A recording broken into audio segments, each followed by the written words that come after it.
بالنسبة له، لكن الموضوع احتاج مزيد من التفصيل والطرح. وهنا جاء أرسطو حدد لنا سبل المعرفة وكيف لنا أن نعرف وما هي الأقسام الأساسية للمعرفة، وكان التقسيم بسيط وجميل ومدهش ومعجب، ويعمل إلى الآن ويعمل في كل التفاصيل وكل ما يمكننا أن نتخيله ولا نتخيله. وإثباتا على هذا سوف أطرح النقاط الأساسية لكم الآن، ومنها سوف نرى وترون أن كل ما هنالك من علوم هي ضمن هذه الأمور الأساسية لسبل المعرفة.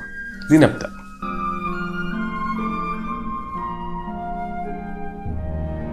الآن عندما تريد التحدث عن المعرفة، ألا يجدر بك أن تبدأ بالمعارف التي لا تفصيل لها والتي هي أساس كل المعارف الأخرى.